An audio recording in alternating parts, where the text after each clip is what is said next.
众平安，欢迎收看 TBS 新闻大白话，我是王浅秋。首先介绍这一节加入我们讨论最新国际国内议题大白话的来宾，第一位是国际政治专家赖岳谦老师。主持人好，观众朋友大家好。国际战略学者林玉芳，大家好。前张检舰长黄征辉舰长。主持人各位观众大家好。来看看最新的几个画面，当然美中对抗里头究竟自己有没有楼梯可以下来呢？先前一直有传闻啊，可能有某些项目会软硬兼施，那关税可能会有降的可能吗？就传闻今天都正式的被外交部给否认了。中国大陆的外交部再度的打脸川普，除了说没有跟川普通过电话之外，有发布了一部最新的影片《中国不跪》，看看这段画面。让霸权低头，就如同饮鸩止渴，只能陷入更加深重的危机。美国曾以日本半导体倾销为名，重拳打击东芝等企业，之后又以广场协议逼迫日元升值，使日本经济陷入长期低迷，妥协退让难求网开一面，卑躬屈膝，终止步步紧逼。中国不跪，中国不退。这段影片呢，告诉大家川普的各种的说法啊，再度的证实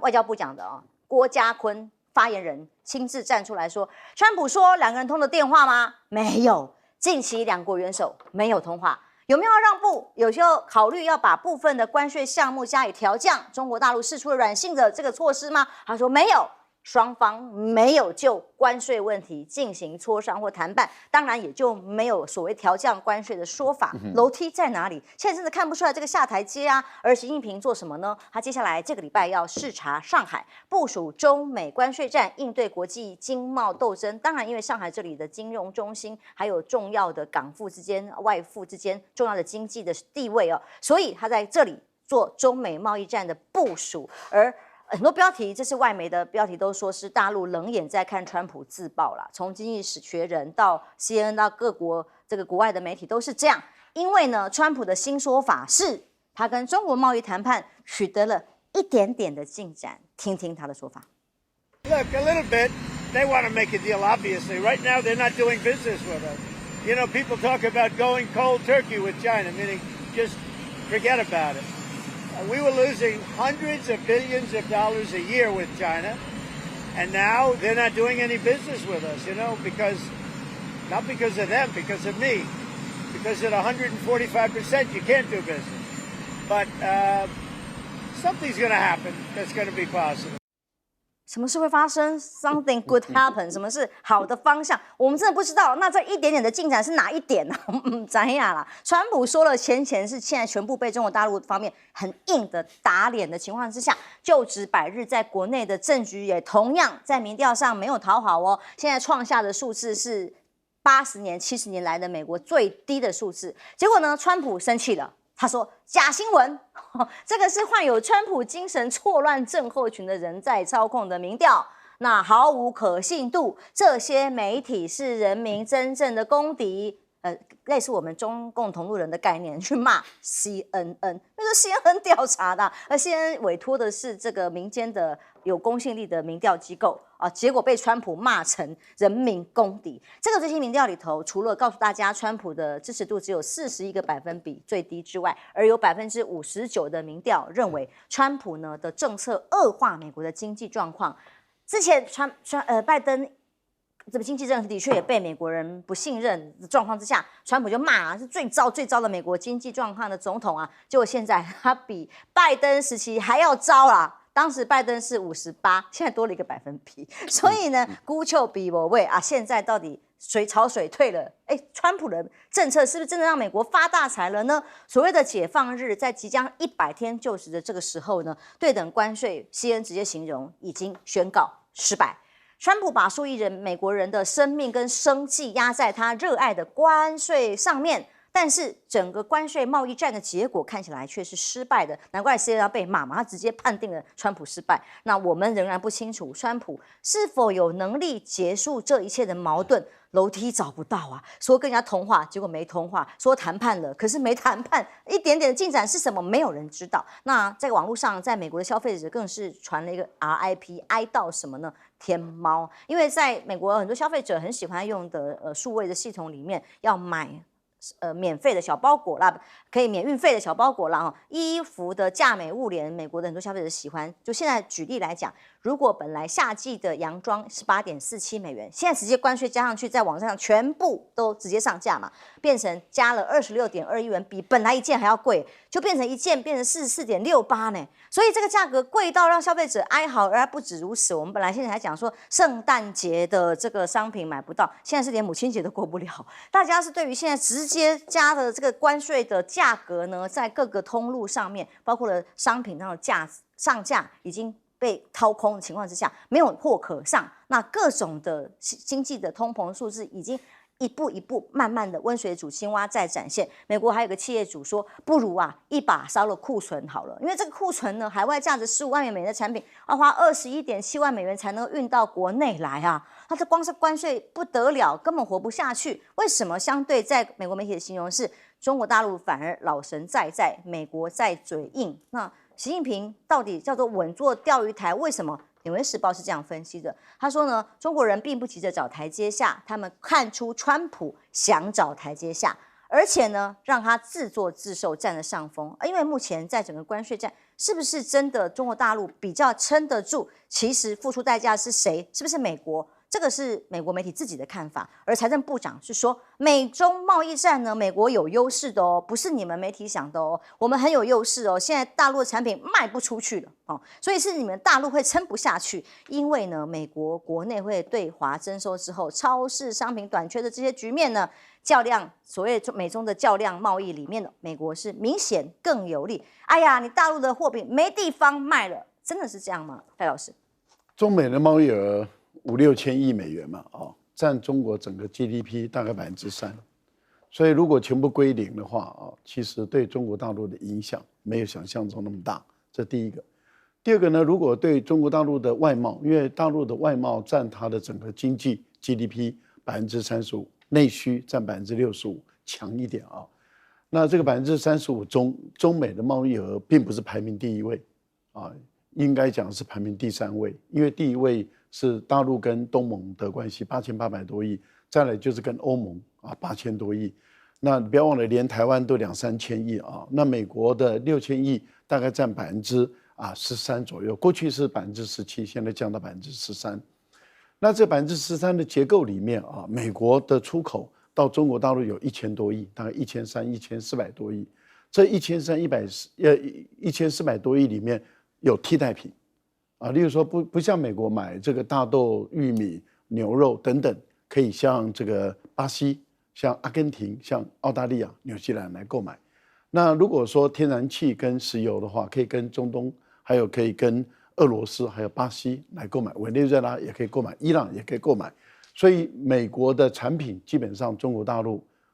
都可以有替代品。那连波音我们都看到了，美国的波音卖到中国的时候，中国已经拒收了。就退回去了，原因在哪里？关税太高，所以中国大陆也拒收。换言之，也就是说，美国的产品中国有替代品。为什么？因为你连波音来讲，中国有这个可以向欧洲的空中巴士购买，还有自己国内的 C919都可以买。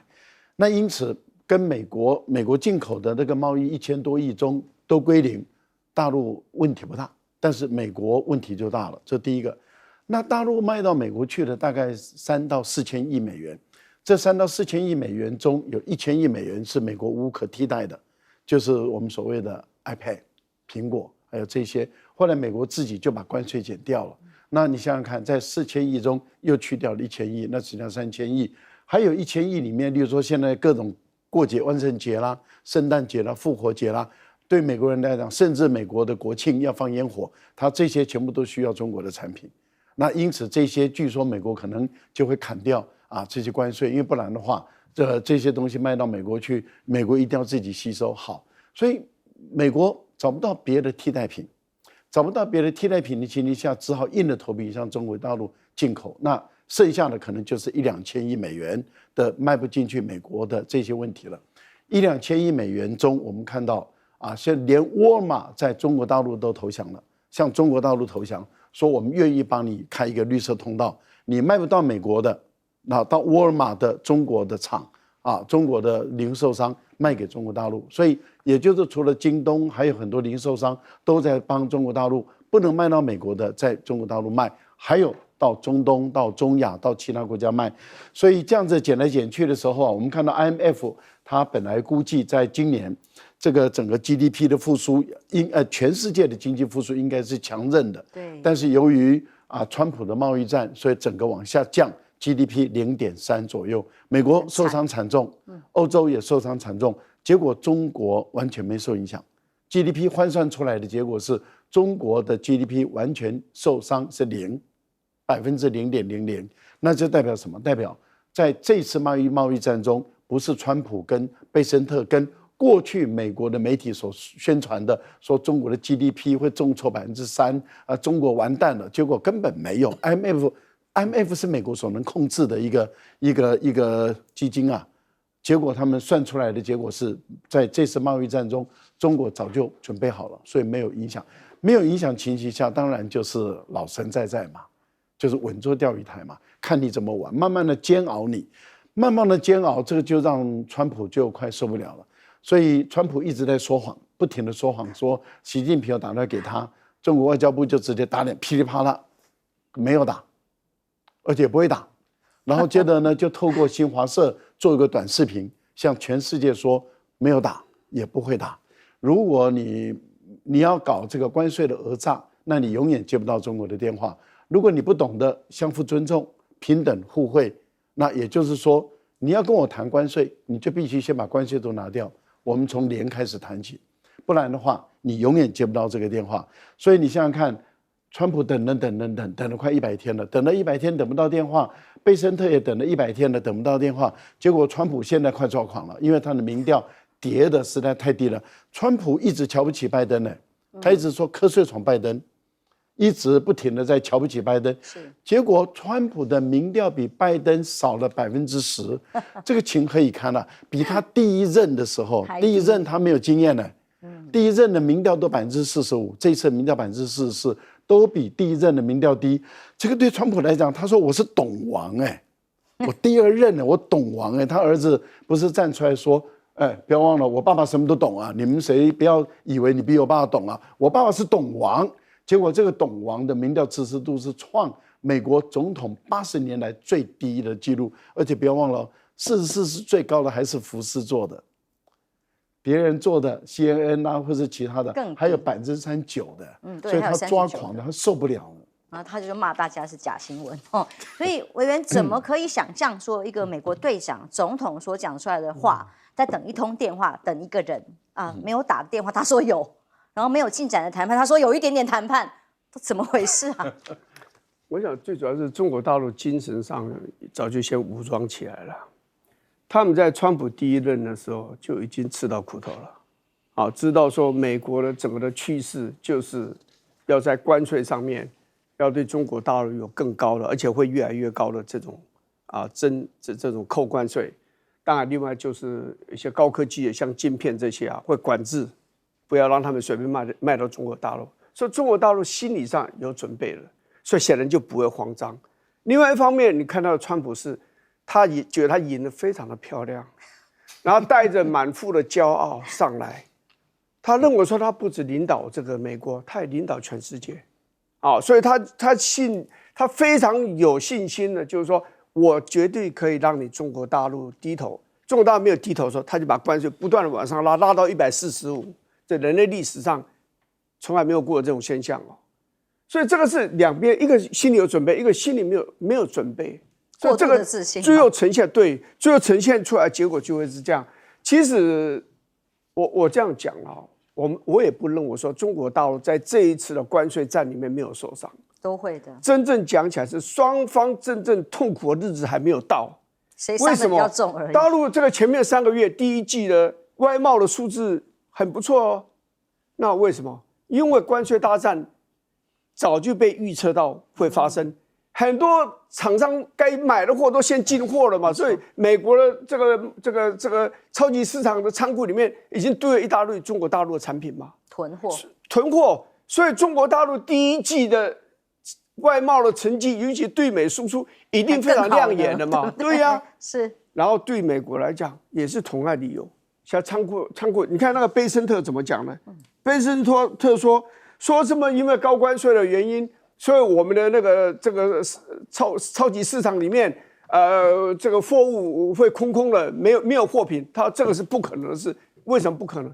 不可能是现在不可能，时间还没到。你过了3月、4月，尤其到年底，你看会不会可能？一般预料是7、8月就开始。没有错啊，所以双方现在都还能够撑的原因，是因为双方还没有遇到真正的危险。不过川普当然很聪明，他当然晓得，因为他民调你刚才现在讲民调说41，对不对 ？ABC News 最新的民调只有39，而且看这个情形只会往下挫。什么原因？乌克兰战争你解决不了，所以他会往下挫。然后你跟加拿大关系搞得这么坏，非常厉害，保送了加拿大的这个自由党可以继续这个执政。好，所以我觉得他的整个外部的形势的不好，也会增加他国内民调的下挫。不过，其实前2天川普已经开始在转换了啦。他在那个椭圆形的办公室，白宫里面对着记者讲啊，说145的关税真的是太高了。不过呢，未来谁弄的呢？不过 it won't be that high， 但是不会这么高的啦。他说呢，会大幅的下跌，他用了一个字 substantially， 可他也讲说，那不可能是他，但是不会归零啊，不会是0，当然不会是0，那0那就这跳河了，对不对？不可能是，可以看得出他也在转弯。其实双方的动作看得出来，你看这个川普就讲啊，那些什么手机啊，什么一些电脑产品进来啊，这个延后啊，这个对等关税不征对免对啊，中国大陆也是悄悄说，我还是有很多晶片啊，我需要啊，我面子很重要，可是理智更重要啊，所以晶片的部分，他也通知厂商说，我还是一样啊，不扣你什么税，大家睁一只眼闭一只眼，你让他进来。所以双方其实我跟你讲，这双方都是高手，双方高手啊。但问题是中国大陆没有吹牛，你川普吹了很多的牛，最后2个人和解下台的话，伤到脸呢，还是你美国，还是川普？真的要看谁伤的比较惨了。但川普的话一直被打脸，是蛮尴尬的。舰长，我觉得像这些习惯讲谎话的人啊，他真的不怕你去揭露他的，就所有的人都知道，中国官方说他没有，但是然后这样讲好了，谁说我们中美没有沟通？说不定是我们驻美代表的一个秘书跟他们的一个底下一个官员，他讲的是习近平，我有通电话呀。哦，是吧？那他也知道习近平绝不会出来说我没有，跟他通电话。对啊，所以他就是他们这种就是一个就是我就这样讲，你没有办法证明我是假的。他没想到对方直接站出来否认，但是一般外交上很少这样。习近平不会，底下人会帮他会，这是一个。第二个，我今天看那个中国不贵这个东西，我看的时候我有这个3感想。第一个，它是官宣，这是正式的官方出来的一个。第二个呢，他在对所有的中国的人民去讲，这个可能我们会很辛苦，但是我们要不受这个侮辱，我们要勒紧的裤带，我们也要撑下去。他在凝聚全民的共识。还有一个第3个，你看他底下有完整的英文的字幕，他在对全世界发言，是吧？就是我中国不贵，那日本就在想，那我们日本为什么要贵呢？我们韩国为什么要贵呢？这个加拿大就想为什么要贵？其实他在对一个全世界进行一个认知战，这是一个。第二个就是我一直在想说，如果今天我是习近平哦，我设身处地去想想，我真的还不怕这个事情。为什么？其实川普的这个所谓的不算关税战啊，这种什么贸易战，他从他第一任的时候，在2018年一直打到今天哦，已经大概7、8年了。这7、8年来，请你注意看啊，无论是他或是拜登，美国用尽了一切的方法，科技啦，什么各种的这种外交税啊，什么等等，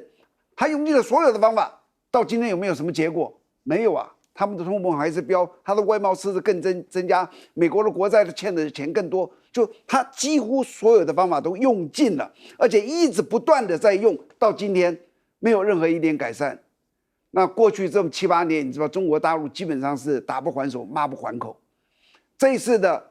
只增加了一样东西，在过去7、8年增加了一个关税，但是关税它又不是只对一个国家，它对全世界，而且极尽的羞辱的用词啊，讲话。所以这一次，如果我是习近平，我第一个在想，第一个你跟全世界为敌，第二个我从来没有还过手，现在开始我才第一次决定要跟你要对抗。那中国能用的方法的广度，就是说方法深度都太多了，所以他们真的是立于不败之地，尤其是他们现在做这个要求全中国大陆的人民跟着他们一起勒紧的裤带，我们要拼下去。美国国防部长拉错群，把媒体拉进群的新闻，你很觉得惊讶吗？然后1次2次不用惊讶，连川普都会打错电话。有一个最新的消息是，有一个媒体啊，纽约每日新闻跟演说日报都报道了，这个杂志叫做《大西洋月刊》，它居然有一篇访问川普的这个报道。那为什么会访问得到呢？就他们报道说，因为川普在凌晨1点28分打错电话，他不小心打错电话了给这个周刊的记者。所以他们就趁机访问了，也是蛮聪明的记者。但怎么回事啊？一个总统半夜1点28分困不起，打电话给人是本来想打给谁？难道以为是习近平的电话吗？不知道啦哈。但川普呢，他除了可以川普投顾影响股市之外，他还可以影响选情。加拿大因为川普的助选逆转胜吗？没有啦，其实已经川普的这个各种言论已经让着原本的自由派本来不是那么好的选情，由他的助选非常的顺利的，今天新总理诞生了。因为川普就在选举正在最热的时候，他又公开喊话：“哎呀，欢迎加拿大成为美国第51州哦，将不再会有前人为界定的界限。看看这片土地有多么美丽，可以自由访问，没有边界哈，这一切都可以实现，而且零关税、零税收，在人家选举正热的时候，这话不是在帮自由党给辅选吗？”所以，川普就职这100天的时间，加国新总理诞生了，卡尼选赢了哈。他在赢得了联邦大选之后，29号凌晨，台湾时间发出的胜选演说说，强调永远 forever and ever 啊，不会屈服于美国总统川普的威胁。他声称，川普是想摧毁加拿大，但这永远不会发生，因为对美国很强硬，得到了民意的支持。加拿大总理甚至公开讲，美国背弃加拿大了。两国过去非常有盟友大哥二哥的关系，现在传统已经结束，那么等于是滥施关税，撕裂了全球经济体系，而且美国的世界领导力，美国对全球经济的主导地位也宣告终结。刚我朋友不知道，但卡尼逆转胜的原因呢？其实本来先前在川普一大堆的这种政策之前，卡尼并不见得被看好。但逆转胜的原因呢，就是因为他说运气太好，各种分析都这样说。英国卫报就说啊，都是靠着一连串的运气，来自于川普，让他大力的助选之下才能当选。川普因下的加拿大选，这个民情激愤啊，从这个对川普不满的情绪里头，把所有的票给了这个自由党之后呢，说川普想要击垮我们，以便占有我们，这听起来好怪哦。但是选民证明了他们没有想要被并吞，而盟友澳洲也打抗川牌吗？因为澳洲大选倒数计时，这真的是很讽刺哦。过去美国一直打都是抗中，这一刻这么多国家却在打抗川牌，就是要抵抗川普多变而混乱的政策。67岁的企业老板阿瑟顿表示，川普影响了每一个人，外部发生的事情远比内部发生的事情还要重要。他只想维持现状。美国独立纪念日吗？民调显示，澳洲人对于川普跟经济的看法产生了根本性的转变，超过70%的人担心川普会让他们的经济恶化，2/3的澳洲人，连澳洲都被影响，全球都被影响啊，都认为川普会害了他们，不再是安全的盟友。这也是过去美国在世界地位里前所未见，川普果然创造了历史。但同时呢，澳洲国会联署禁止川普进入澳洲，好严重！民众要求众议院永久禁止他的家人啊，还有所有的官员进到澳洲来，免得像格陵兰一样不请自来，说要把人家变成自己的地方。那我们不需要他们的仇恨、种族主义和对世界安全的威胁。哇，那我们会不会赖政府发表我们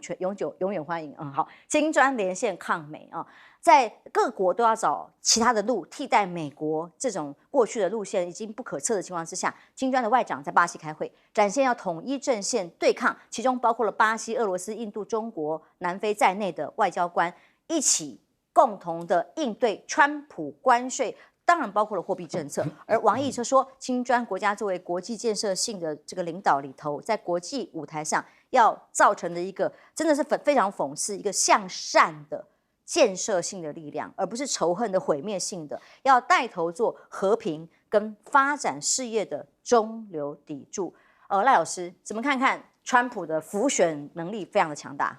我想这个自由党，加拿大的自由党一定非常的感谢川普，然后加拿大的保守党已经是恨死了川普啊，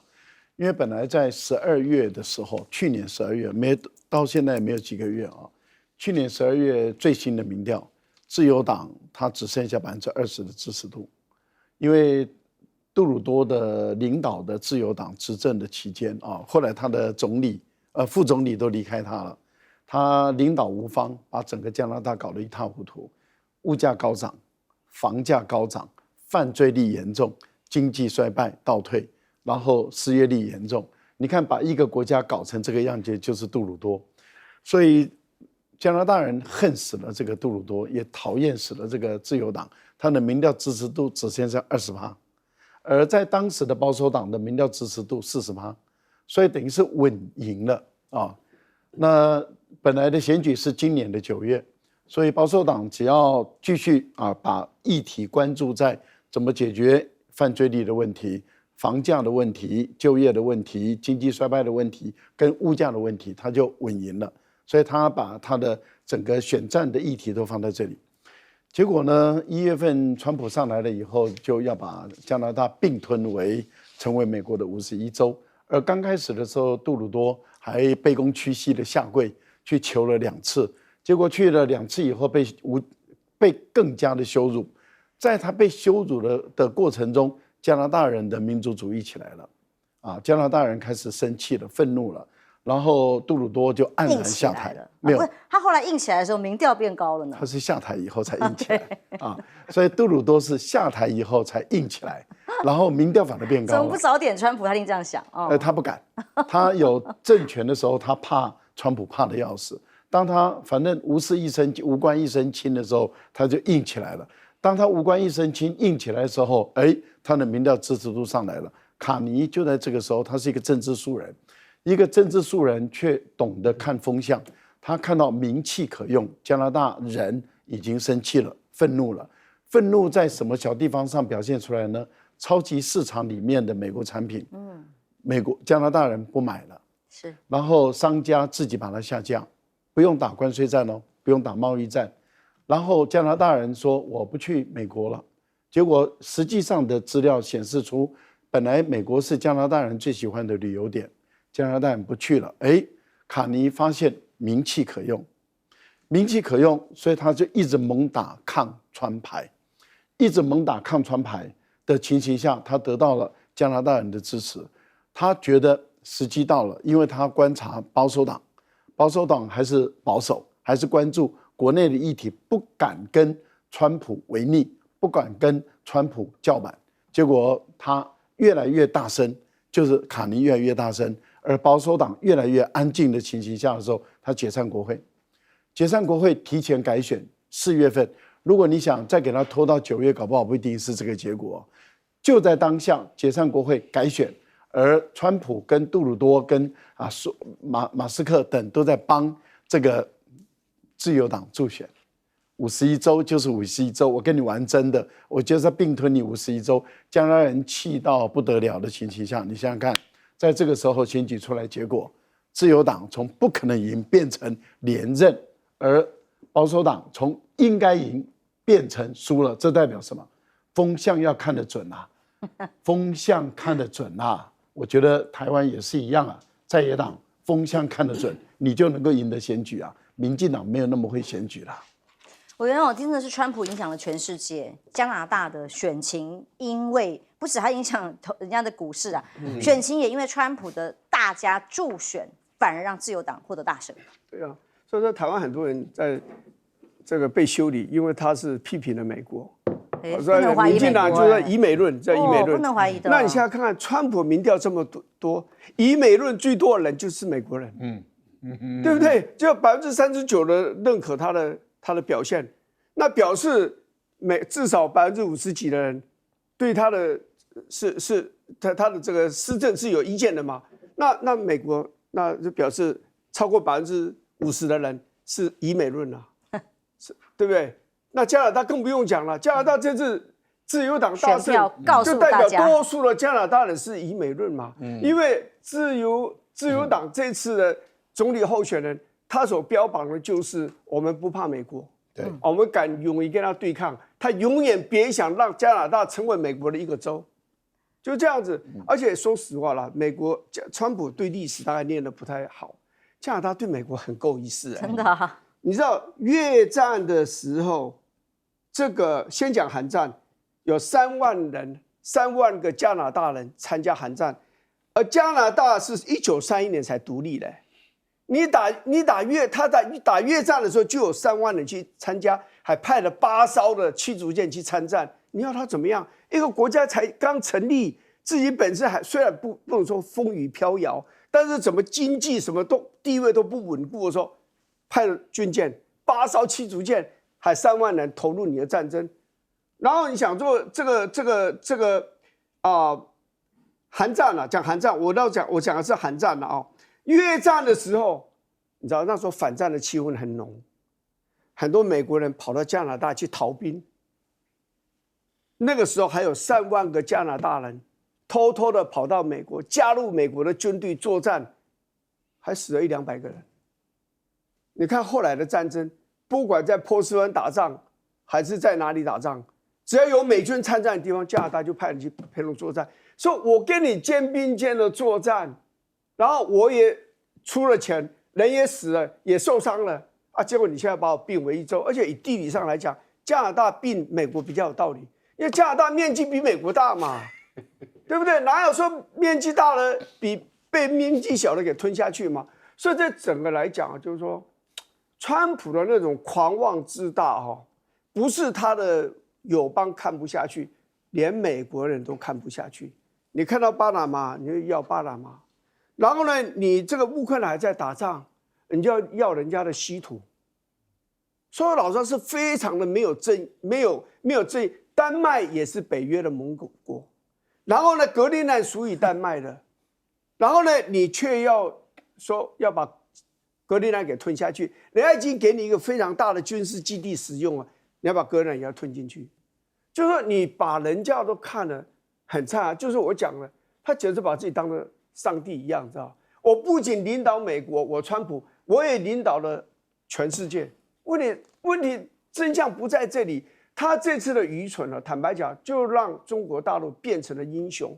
像日本人对美国是非常尊敬的。你看日本天皇看到麦克阿瑟的时候，你敬礼看，你看他敬礼是不是90度的敬礼？所以日本人对美国人讲话，他是真的言听计从啊，因为日本人信的是武士道嘛，被打趴武士道就不是王道，是霸道的精神。谁打败我，我就尊敬他；谁被我打败，你最好切腹，我不会怜悯弱者被我打败的人了。可是在日本，你看日本自己的媒体里面一些报道，他们有些政治人物就觉得中国大陆真的太厉害了嘛，他们就替我们挡住了美国嘛，所以我们这个时候我们的立场要强硬起来。那现在日本首相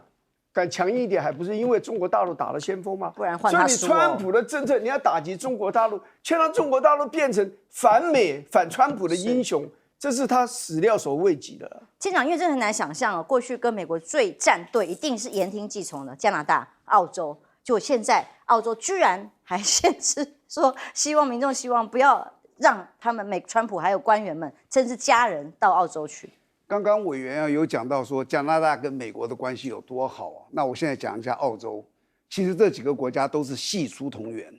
都是英国移民出来的罪犯跑到澳洲去了，然后有一部分跑到了加拿大，有一部分跑到了北美那个13州，然后后来这13州跟英国闹翻了，就成立了自己的这个美国。但是记住这3个基本上都是亲兄弟。除了加拿大在战争中刚刚是这么的维护美国，我现在跟大家讲一下，在2战的时候2战的时候，因为日本一路打下去，攻占了澳洲，他在澳洲的北部成立一个集中营，那集中营里面有24000个澳洲人，结果被日本虐待死了8000个，所以这个澳洲恨死日本人了。然后后来麦克阿瑟不是从菲律宾撤退出来，他的基地就是占据了澳洲哦。然后麦克阿瑟从这个澳洲一路打回去的时候，那个时候澳洲有700万人，你知道澳洲派了多少人跟着麦克阿瑟一起打回去？95万人，一路跟着他打回去。然后后来所有的战争，好比说韩战，他派了2个营，比刚刚那个加拿大支持美国打的要少一点，但是他韩战因为他人少，支持2个亿，他死了359人。越战的时候，他派了8000个人，然后他伤亡大概3000多个人。然后不管是海湾战争、阿富汗战争、伊拉克战争，你去看第一个跳出来去支援美国去参战的都是澳洲。澳洲真的跟美国是一个亲兄弟，结果你看现在他们怎么样去对这个的。而且这个选举，加拿大这个选举，我就知道这个挑拨仇恨是最容易凝聚选票。你去看那个加拿大这个选举，他都说什么？川普要消灭我们加拿大，他不是说美国要消灭。你就把那个恨集中在一个那个最容易凝聚选票，所以你看他就赢了。刚看个最新消息哦，加拿大的落败的保守党也发表声明了，他站出来说，接下来将会跟胜选的自由党合作，合作什么呢？合作对抗川普，这就是让他们国内达成的共识啊，川普。所以呢，对于川普的关税政策，当然引起全球的各种的影响啊，那各种的地缘冲突也越来越升温。在这个影片里面可以看到，说美国海军28号证实的有一架 F-18超级大黄蜂的战斗机，因为这个相关的也门的组织的冲突，胡塞组织的攻击的时候，为了要躲避，所以直接从杜鲁门号直接调转的时候掉进了海里，现在直接坠入红海，在海底很深很深的地方捞不起来。CNN 报道这是美国官员透露的现场初步报告。这样的做法呢，现在虽然只有1个人受伤了，看起来还好没有什么重大的伤亡，但是这一台天价的这个大黄蜂，现在在海底啦。不用捞了啦哈。所以胡塞组织说，他们向目前在红海执行美军反胡塞组织任务的航舰发动无人机飞弹攻击。所以就算是一个看起来被川普不看在眼里的也门的胡塞组织，一样可以造成美国的伤害。不过美军对也门造成的伤害当然大得多。在也门呢，空炸攻击这7周以来，美国也损失了7架死神无人机，这台只是机器钱而已。从3月15号以来，死神无人机大概每架都3000万美元了哦。但问题是在也门的损失是什么呢？害怕、担心，包括先进导弹技术被中俄学去，整架完整的调到当地去，担心被技术学习。美国担心的事情都只是钱呐，技术被学习啊。可是也门呢，他们是人命的丧生。也门的港口在17号最严重那次空袭造成的是有80个人的死亡。先看看由土耳其船上所拍出去的轰炸的画面。在喊这个声音惊吓的声音是来自于土耳其的船员。这个船舰上看到，天哪，整个海岸线怎么被炸成这样？这个是港口伊萨港，也门的一个很来往非常频繁的港口，遭到了美国轰炸。这个死亡的人数有80个人，150多人伤亡啊！在这个陷入火海的现场，引起大家全球的关注。美军还轰炸了在也门的移民拘留所，连续的轰炸下来，就是国防部长曝光的那个群组里头，一再的轰炸之后，光是胡塞组织指控的这个地方是在萨达省的空袭，击中一处非洲移民的拘留所，造成的是有68个人死亡，47人的受伤。那断垣残壁抬出来的每一具的遗体都非常的惨烈，所以至少68人死亡，47伤。这是美国队长除了经济所造成的损伤之外，现在持续所造成的人命的伤害，还有各个地方地缘政治突然越来越紧绷哦。连印度跟巴基斯坦，会不会真的打起来啊？我们刚刚节目之前还在讨论说，这2个都是有核武的国家，现在连续4晚交火，巴基斯坦的国防部长指控因为22号的时候，印度先指控在克什米尔这里发生了恐怖攻击，那造成了26人的死亡之后呢，彻底点燃印度巴基斯坦2国的新的一轮的争端之后，巴基斯坦直接讲，我们呢已经准备好了，这2-3天准备好了核武啊，这其中130枚的核弹已经瞄准印度吗？那相关的这个国防部长等等讲的话都非常的强硬，这2-3天可能都会有最严重的冲突，战事可能会发生。那印度看起来也很强硬啊，这个其中印度做法是怎么样？先从水下手，有一个印度河水源条约断绝掉巴基斯坦数百万人的水源供应，没有给你水喝。那一边准备核弹，一边没有水喝，一边准备核弹，会不会一触即发的世界大战没有人知道，现在世界就是这么的混乱，而南海当然也是一样，菲律宾跟中国大陆相在南海沙洲插国旗啊，这里有这个5星旗啊，这里有菲律宾的国旗啊，都是在社群上面不断的贴在领土的争议上面的南海铁线礁这里展示各自的主权，那当然也偶有这个船只碰撞啦、冲突啦的新闻发生，所以西菲律宾海的主权也一样成为双方非常重大的争议所在。这是美国支持菲律宾希望产生的冲突，而印巴呢，还有接下来也门呢，还有各种以色列这边的还没有结束，还有这个还有包括了。俄乌现在也没完没了啊！世界就是一直在这个战争当中，越来越冲突升温。美国对于胡塞这个地区的狂风滥炸，没有让胡塞组织屈服。胡塞组织对于美国的航母，这次是对于杜鲁门号的攻击很明显的产生了相当的效果了。所以我觉得这个对胡塞来说的话，是取得难得的经验。为什么？因为这一次为什么会这个大防轰它会被抛离这个下水，还有一辆牵引车都被抛下水。最主要的就是杜鲁门号应该是为了要躲避这个胡塞组织的导弹的攻击，来了一次的等于是加足马力的180度的一个大回转。那这代表什么？代表他们的防空系统没有办法完全拦截的时候，有一些导弹已经突穿进来了，靠近了美国的航母，所以美国的航母在进行避险避难的一个作为的时候，就是开始有一个180度的大回转。在这个回转的过程中，很有可能还是会有一些这个牵引那个谢光弹或是一些来吸引这个导弹的一个攻击。但是就在这个快速进行的180度的回转中，刚好有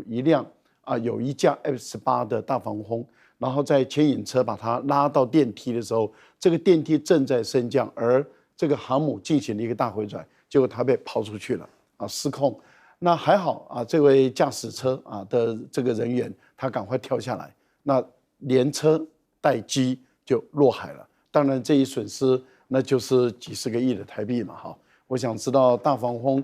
对于这个杜鲁门号航母来讲，它是主力战机之一，但是就这样子摔下去，这个对于这个胡塞组织来讲是士气会大为兴奋，因为他们就知道说他们的导弹在怎么打击的情形下会产生什么效果，那下次可能又会精进了，又会再改良。那这样的话，对杜鲁门号在上一次的执行中，它的这个防空导弹都打完了，所以他不得不回家就回到母港去补给进修。那补给完了以后，这次又加入这个防御，但是很明显的，它又受到重大的一个攻击。我个人是觉得说，对于美国来说的话，面对于胡塞组织，你没有派地面部队，你永远消灭不了它。所以美国的航母只要有一天被打到一枚，这个对于美国的军方来说，那是一个非常大的一个事件面子不对等，面子的问题嘛，武器这么不对等。休息一下，我们继续来讨论更多的话题。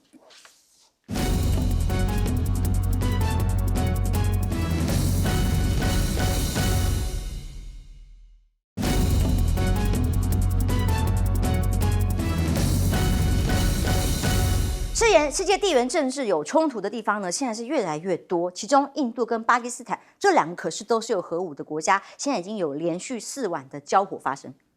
对，从这个1947年以来印度跟巴基斯坦之间在爆发了非常多的战争，大大小小的战争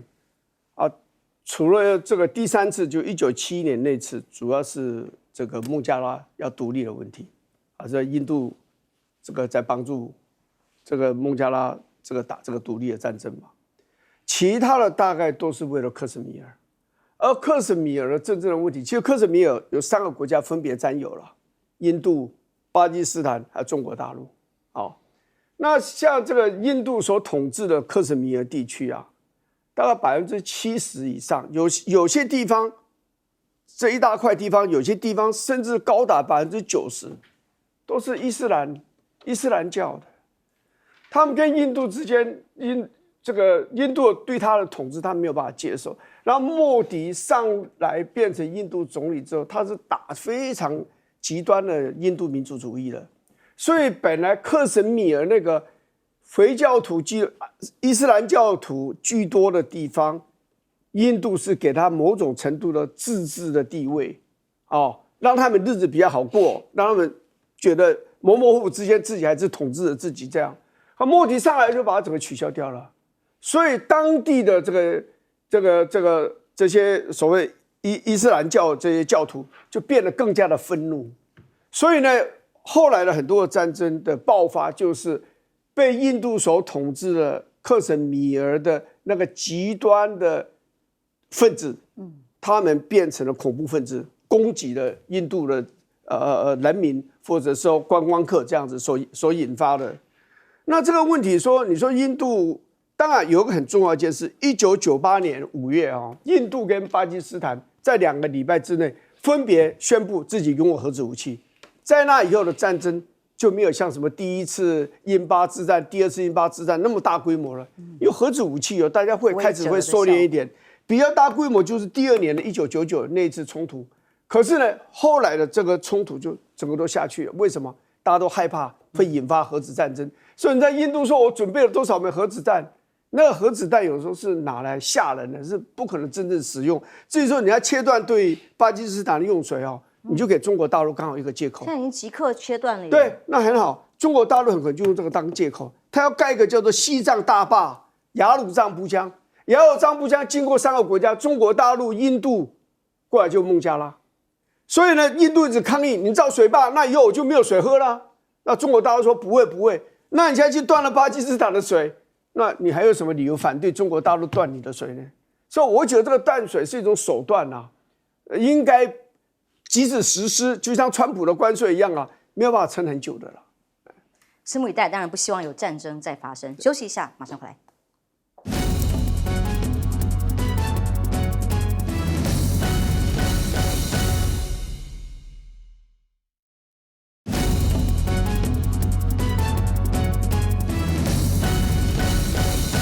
美国总统川普下令轰炸也门，不过呢，在最近的冲突里头，却有一架超级大黄蜂，价值20亿掉到海里去了。这个可能很多人不太了解，说军舰如果遭遇到战时的状况军队会做什么事情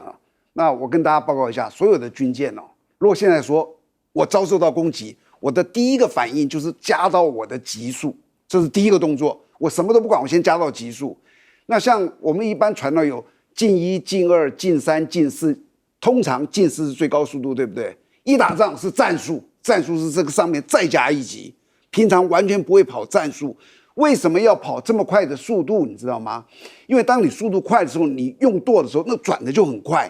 那你说你有什么好转的？航母这么大，人家来打你，怎么转你还是在那对不对？它是为了防卫，因为在不同的角度有不同的防卫的火炮。